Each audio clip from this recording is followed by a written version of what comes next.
गुरुजी, शून्यता, सरलता और सहजता इन तीनों में क्या फ़र्क है? ऐसा है, हमारा सत्संग हो चुका है सरलता और सहजता पर। उसको मैंने भिन्न-भिन्न प्रकार से प्रस्तुत किया है।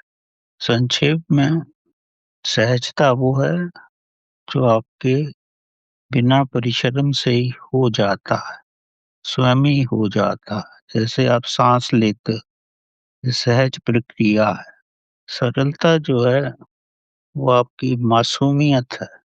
जैसे शिव जी भगवान हैं, वो सरल हैं, वो किसी में भेदभाव नहीं करते। उन्हें ये भी आभास नहीं रहता कि ये करने से उनको ही कष्ट हो सकता है। वो इतने सरल हैं, वो सरलता से ही सब शक्ति आती है। इसीलिए वो ब्रह्मांड के मालिक हैं। वो अपने सरल भाव में यही समझते हैं कि दूसरों में अभी चेतना का विकास नहीं हुआ है। वो सरलता में ही सब कुछ कर डालते हैं। शून्यता जो है, ये समाधि में जाने की महानतम प्रक्रिया है। समाधि में आप तभी पहुंच सकते हो, ब्रह्मांड के साथ तभी आप एक हो सकते हो जब आप पूर्ण शून्य हो। भौतिक रूप से आप शून्यता ला सकते हो, पर ये वो शून्यता नहीं है जो स्वाभाविक आती है। जब स्वाभाविक रूप से आप शून्य हो जाते हो, तभी समाधि की अवस्था आती है, तभी आप परमात्मा में डूबते हो।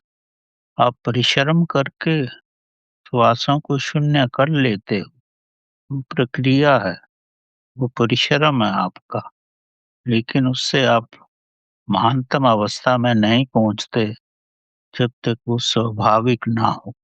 जब स्वाभाविक ही आपके श्वास शून्य हो जाते हैं, तब आप परमात्मा के साथ एक हो जाते हैं।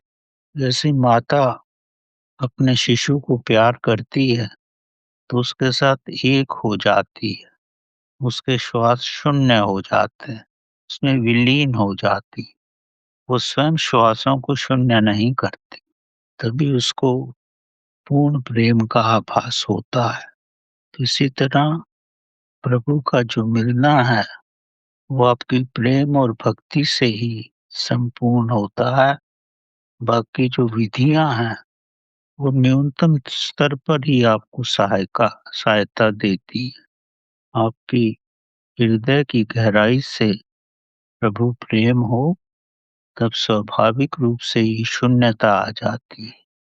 तभी आपके नेत्रों में अश्रु की धारा बहती है। आप बहाते नहीं हो, तो तभी किसी न किसी रूप में प्रभु का आभास होता है।